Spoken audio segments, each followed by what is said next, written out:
Check, check, check. Hey, hey. You are staring at the city. It's Nathan. I got some very special guests with me today. They got the microphone. We're going to go down the line starting here on the end, and they're going to introduce themselves. Go ahead. Hey, what's good? My name is M.M. Motor. I'm an actor, model, artist, entertainer, and radio host. Yo, what's good, man? It's your boy Ricky, the CEO. I am the CEO of Packed House Live, entrepreneur. You know, just came out of retirement for music. You know what I mean? So we outside. What's good, y'all? I'm Ace P, producer at Minneapolis, make beats, record, all that. I want to give you guys a reminder. Please check out the Founders Club, Staring at the City Founders Club. You can go on our website, satcuniverse.com, and join. It starts at $1. The more people that join, the more events we can have, the more artists we can pay, the more talent we can bring in, and continue building this thing that we call community. So make sure you tap in with the SATC Founders Club. And with that, we will get right into it. My first question will be for you, Ace. All right, we got Ace P. Ace P, you are a producer in the Twin Cities, and you've worked with artists from here such as Juice Lord, June the Kid, Righteous MC, and many others. Starting with that note, how do you pick which beats you send to which artists? Like when you're like sitting how there. How do I feed the dogs? Yeah, like literally, exactly. Like how are you gonna choose? You know, because you know they're hungry. And then the second part of the question is there a Minnesota sound? Like in your experience, is there a Minnesota sound? So first part, How do you pick which beat, which artist? And then is there a Minnesota sound, do you feel like, to hip hop and rap? Yeah. As far as picking beats for certain artists, when I got started, I definitely overthought it way more than I do now. Like I really definitely overthought like who should go to what, and I'd like sit and listen to an artist's whole catalog, which is good, and like I think that producers should do that. Like I remember listening to a Pharrell interview, and he talked about like making beats for different artists, and he would be like, this is really what I would want to hear. Even like at that point he was talking like Justin Timberlake, like with that type of stuff on whatever. And so I did that a lot, probably as I've worked with artists and already produced for them. Like Juice is a good example. Like we've worked together for a few years. Now it's less of like what fits into Juice's catalog for me, and it's probably more selfish, to be honest. What do I want to hear Juice on? Like what do I want to hear him on as a fan of his music? And I'm using him as an example, but it'd be like that for any of the guys that I work with consistently. And so it's a lot more for me now of like a feeling of making this beat and being like, damn, June would sound crazy on this. Like, I want to hear June on this beat. And so setting that stuff aside, some of it's just who's working on stuff at that time too. And so trying to kind of know, oh, I know so-and-so is working on an album, I'm going to send them this. Like they're having a session tomorrow and I bet, this is going to go well for their concept type thing. Okay. But if I don't have a relationship with an artist, I haven't worked with them before, definitely it's back to that initial spot of like, let me really listen to their stuff. In your pod, okay. Yeah, and try and find something that is like me and my sound, but also them and their sound, and gonna bring both of those together. Is there a Minnesota sound? To me, I would say no, but that's not a knock on Minnesota, because I feel like it's not like it was, say, in the 90s where there was like regional sounds anymore. The internet has blown it up, and so sounds there's a boom bap sound, there's a trap sound, there's different types of sounds, Sure. But to say that there's a Minnesota sound, maybe there's pockets of Minnesota in different niches of music within Minnesota that are popping off, but that doesn't mean it's the Minnesota sound. You know what I mean? Okay. That's my take. Yeah, it's your opinion. Absolutely. That's so. Okay, cool, great. You mentioned some other artists that you might be sending some beats to. Is there anyone some shout outs you want to make real quick here before? Big shout out to Righteous MC. He and I just released Mount Olympus 4 top of August, so go check that out if y'all haven't. Other than that, I got a lot of things cooking, so stay tuned. Beautiful, man. Hell yeah. Okay, very good. Hey, did any of you other guys, you heard the question that I asked about Minnesota sound. Is there a Minnesota sound, do you guys think? I would say there isn't right now. In Prince's time, he created the Minnesota sound. But when it comes to hip hop, I don't think we have. And if we would I think the Rhyme Sayers, sure, that era, created a sound for us that is more boom bap, hip hop type of sound. But I think honestly that probably is the sound. Another thing that I look at too is even outside just boom bap and stuff like that. I think in Minnesota they love live instruments. So I think that's something that a lot of artists are missing here. Like when it comes to rappers, is adding some type of live aspect to your show for sure, and that will help you here in Minnesota because the consumers they're just attracted to, and it's like that all over the country, all over the world, but. For some reason here, I feel like that's a missing piece for people. But in general, Minnesota is a melting pot of people from all over the country. You know what I'm saying? We got people from everywhere. Shit, I know a lot of Chicago, of course, but people from all over the country, all over the world that are here, and it's created a melting pot where the sounds are just everything. You know what I mean? And I think we should embrace that more. Then try to make it seem like since Chicago has drill, I mean Atlanta has their sound, but honestly a lot of them sound different. Houston, a lot of them sound different. But you go over to Cali and in certain places they have a sound, but then people come out that sound different too. So we don't gotta overthink that. You know what I'm saying? Just make dope music, figure out what the market that you're in cares about, and test it. And add some type of live aspect to your show, and it's gonna help you out. Hell yeah, I love asking this question because sometimes you get answers that I never expected. Like I didn't expect you to say the Minnesota sound would be improved by adding more instrumentation into it as a result of like maybe what Prince did, right? Like yeah, hell yeah, and that would really go anywhere. But yeah, what you think, Motor? I mean, these guys pretty much summed it all up. Okay. They were gonna say the same thing I did. There's not like a super like distinct Minnesota sound, but it's not necessarily a bad thing. It's just a lot of different things coming together, and even then it's making new sounds. So still creating, still that melting pot like Ricky was saying. Yes, right? sir. Yeah, hell yeah. Pass that back to Ace. Ace P, if there's anything else you would like to share, or if not, just like a piece of advice you would give to upcoming producers, or you can just wrap up, tell them your ats. Yeah. Yep. Piece of advice, we were just talking about this before, but I feel like for producers, people in my spot, it's like super natural for producers to be making beats, being at times like introverted, and I get that because that's me at times, but like if you're listening to this and you're wondering how to get out there more, you're wondering how to improve stuff, it's not always your beats. It's the fact that you need to be out there and be like actually connecting with outside. People, and people in real life. Yeah. For real, yeah. That's done a lot more for me than any beat making that I've done because you send people something, are they really going to listen to it? But you meet somebody, you're hanging with them, your homies, like they want to work with you. They want to spend 5 hours in a session with you. So that'd be my piece of advice.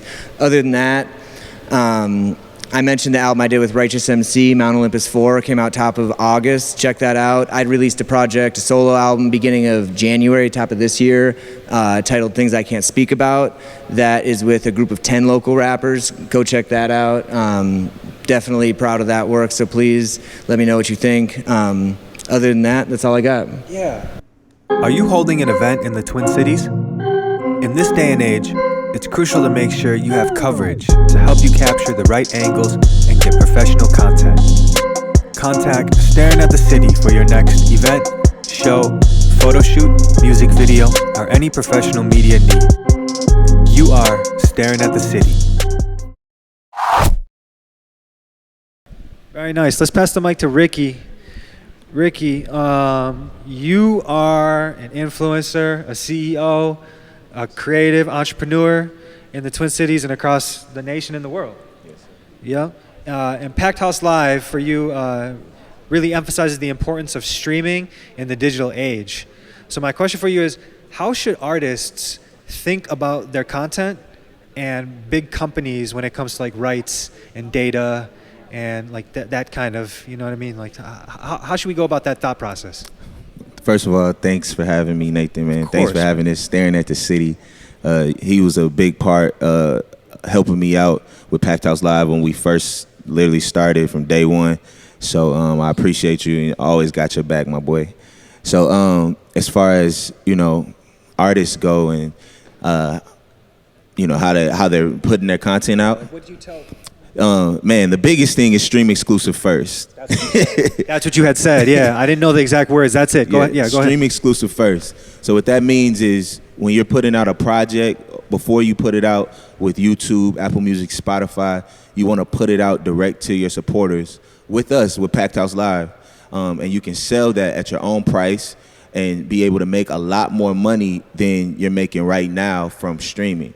The platforms, YouTube, Apple Music, Spotify, that most of us are putting our stuff on solely, and when we put something out, they pay less than a cent per stream, like 0.0038. So 1 million streams equals $4,000 on average. 100,000 streams is $400 on average, and that's fine. It's like we're not trying to take down Apple, but the thought process is, as a creator and an artist, or whoever you are as a creator, to change your mindset. And that's really what our movement, Free the Creators, is about. Is about the creators changing their mindset and thinking of your business first. Because, like he said, we spending hours in the studio spending our money, you know what I'm saying, spending money on the outfits and the videos and all these different things, and then we're putting out these projects and not even trying to get a return on investment. And it doesn't make business sense. So I created Packed House Live to help anybody that's watching this, that's a creator or a business that needs a new revenue source for your video and audio content, to put it out direct to your supporters at your own price and make the lion's share of the profit. You get 100% of your first stream with Packed House Live. So that's the first thing, stream exclusive first.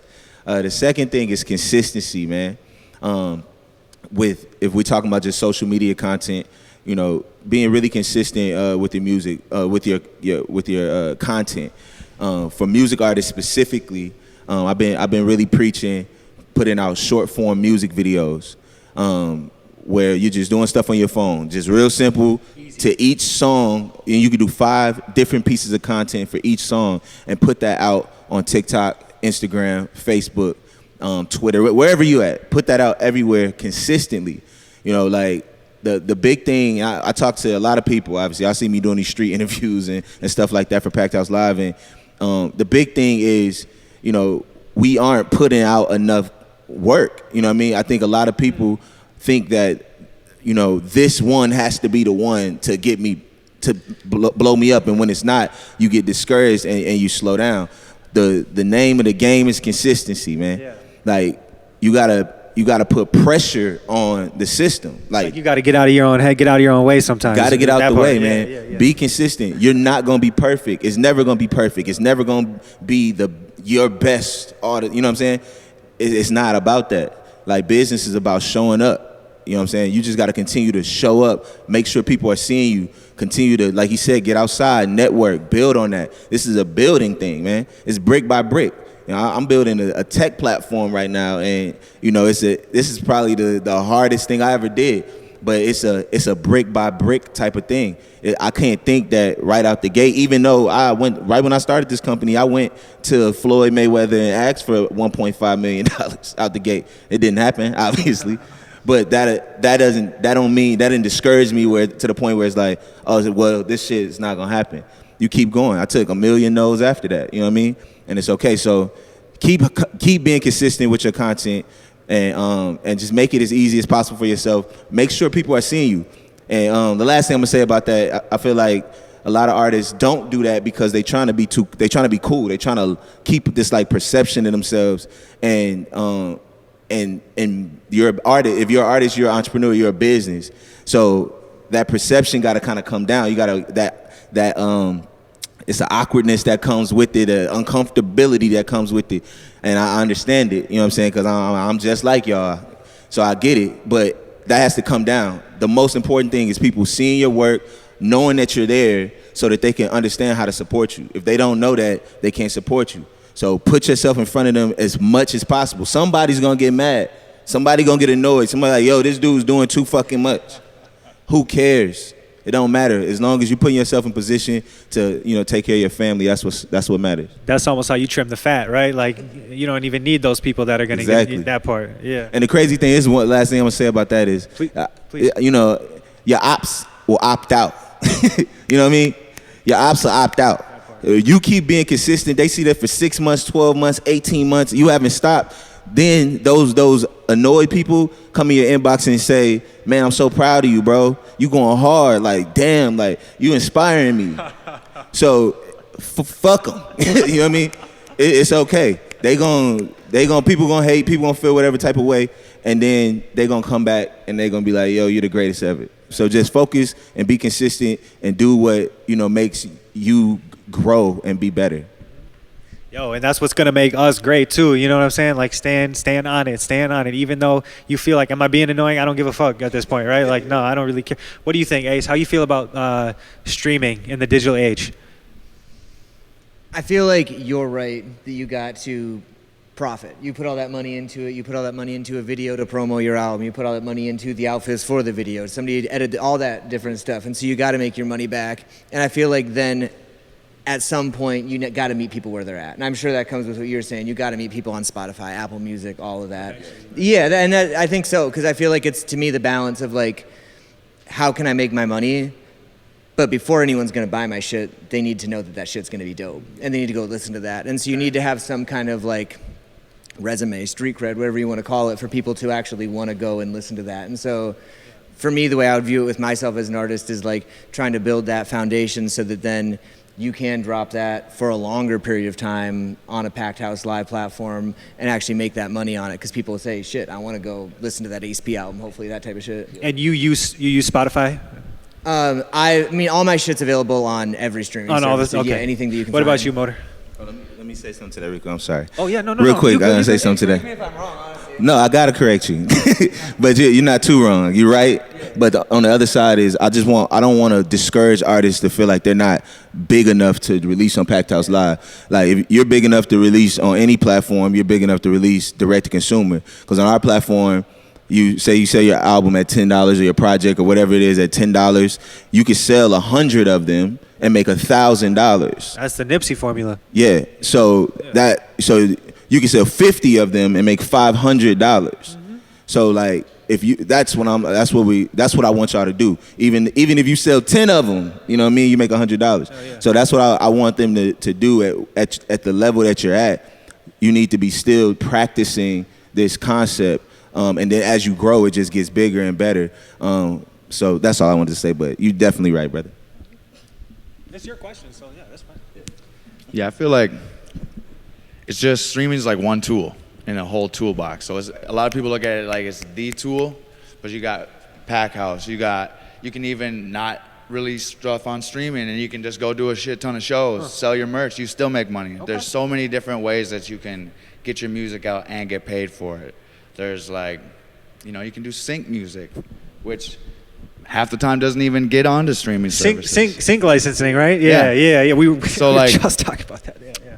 So yeah, like there's so many different ways for people, but people kind of hyper focus on streaming like it's the only way. Yeah. But there's better ways where the money goes straight to your pocket. There's no middleman. Yeah.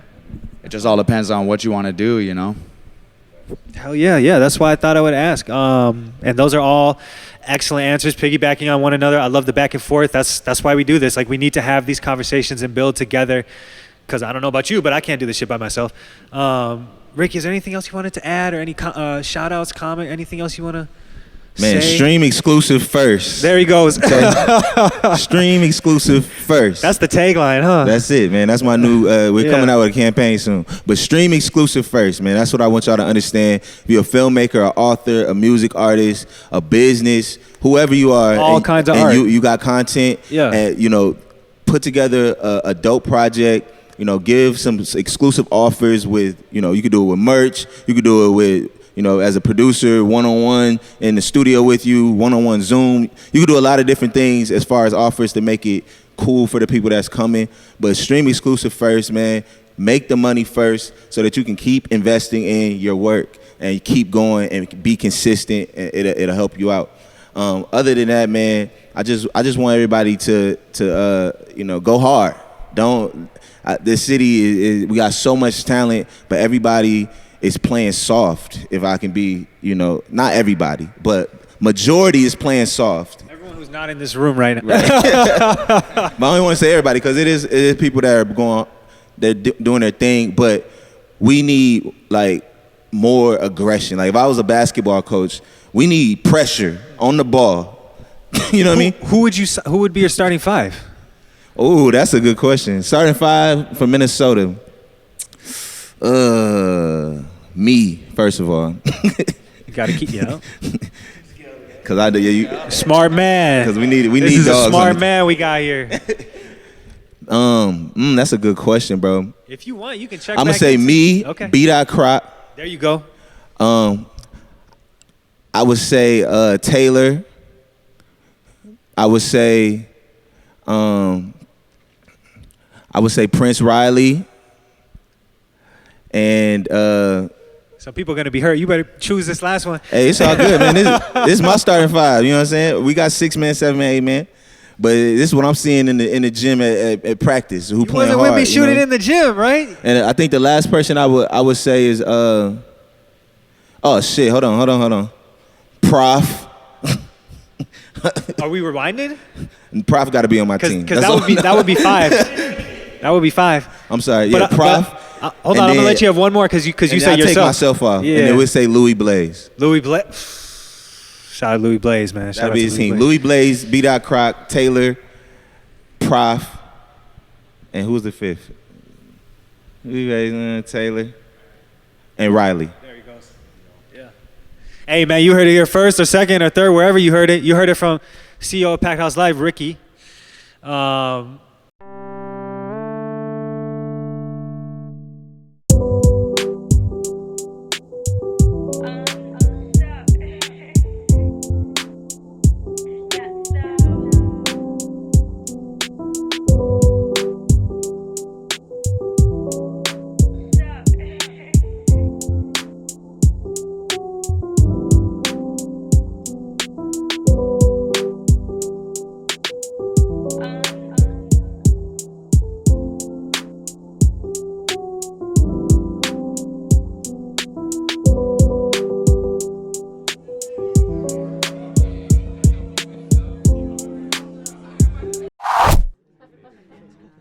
Motor, you are from Duluth? Yeah. You are from Duluth, and it can kind of be like not that many people up there sometimes. You know what I'm saying? Yeah. So my question for you is like in this age, 2023, that we in now, a lot of folks are dealing with isolation, mental health issues, like social media. You know what I mean? And you have a song called Motivation?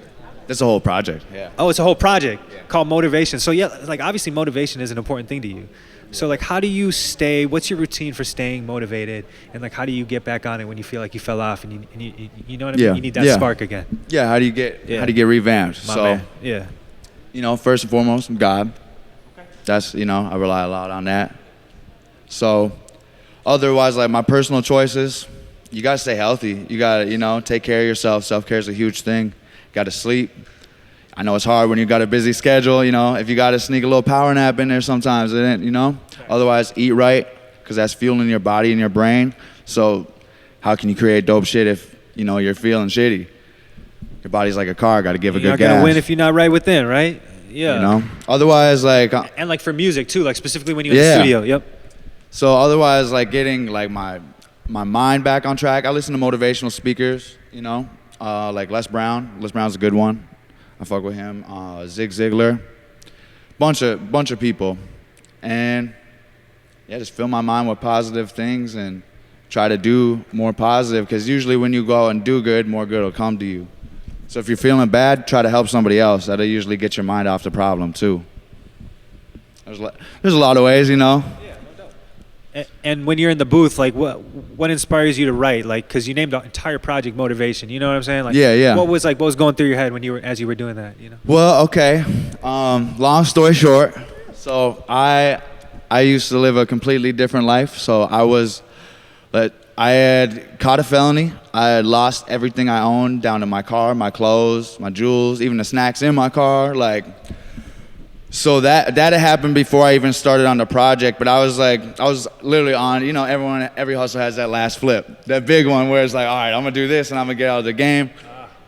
It flopped, and then all that shit happened. So I had to completely start from negative scratch.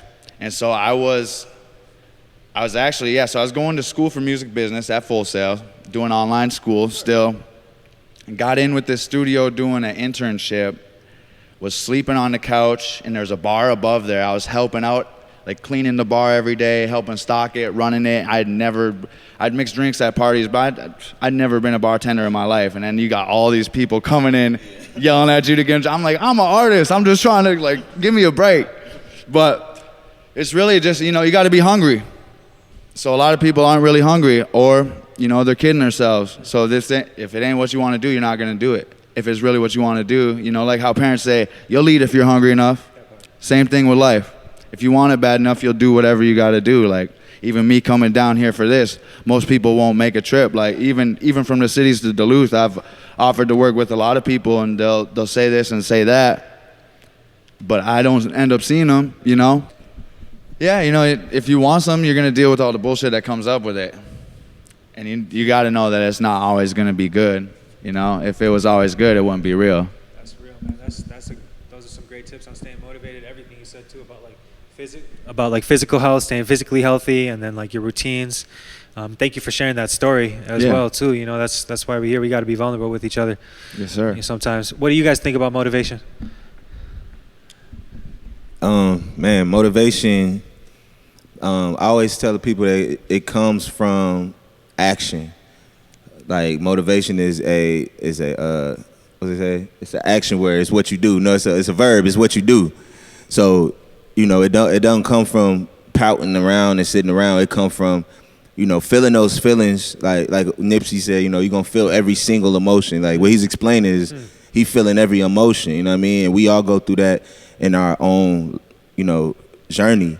So you're gonna feel all those emotions, but it's the mindset of being like, okay, this is what's going on, but what can I do to move forward? What can I do to make this work? And having faith that if you do the work, that it will come to pass. And that's the I think that's the hard part, because you're not seeing the end result right away. I said something today on Instagram. on Facebook about instant gratification is a disease. You know what I'm saying? And we got so used to it that really the younger generation I'm nervous about, because it's so used to instant gratification. We're not motivated to go through the process, no matter how long it takes. And the other part I want to put out there too is something I just learned lately is when you pray for something, or you say you want something, this saying they said it's like I'm trying to think how they said it, man. It was so dope. But they said pretty much you pray for something, right? It's in the mail. It's on the way. But you don't know when it's gonna land in your mailbox. You don't have the UPS tracking on that. You don't got the tracking on that one. So too many people move out of the house before the blessing gets in the mailbox. So you gotta stay still. When you say you want it, first of all, you work for it. You got to stay still. You got to stay in line. You got to stay in position, because that work consistently is what's going to bring that thing, in your mailbox. 1 second, Ace. Rolling? Are you rolling? Okay, go ahead. A few things you said that definitely hit with me. It's about what you were saying before with consistency, but it's also about that process, and that it's not going to be that instant gratification. It's not like when I sit down and I make a beat, an hour from then I'm going to hear the whole finished mixed track. It's a long process of getting that beat out to people, like we talked about before, recording, doing that whole thing. And so for me, to frame motivation, it's how can you stay motivated enough to want to work through that whole process in order to then stay consistent, and how a person does that. And for me, what would be nice, now this isn't real, is every day I could say I wake up and it's just I just love this shit so much. I just love making beats. It's not even work. I just do it. It's not like that. Every day do I wake up and I want to make beats? Hell no. Not I love it. And that's where it's you get started doing it. You go through the reps. One time, a half hour into that session, I'm like, fuck, I'm actually happy I did this, because I found this crazy sample and I'm excited to flip this, whatever it is. But it's making yourself go through those reps, and at some point it's going to feel easy, and it's going to feel like you're used to that and all that thing, but not just relying on strictly your love for the game as much as knowing how to put the work in and what that looks like and how to do that.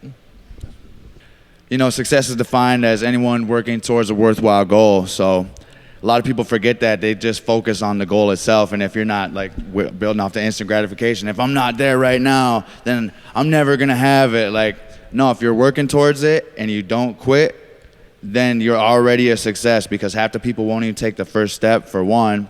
And two, literally the only difference between winners and losers is that the winners don't quit, because everyone has to deal with, nobody has really a smooth ride. And even the people that, make it overnight, they have a whole laundry list of problems that comes with that they have to get over anyways. They just have a different journey. So everyone has a journey. Know that bullshit is going to come up. Keep your head up, keep your faith up, stay motivated. Yes, sir. Hey, thank you for that answer. Thank you. Today we've had a great panel. We've had Minnesota Motor, Ricky from Packhouse Live, and Ace P. Thank you guys so much for coming out, man. Thanks for having us. I appreciate y'all, and you are staring at the city. Peace.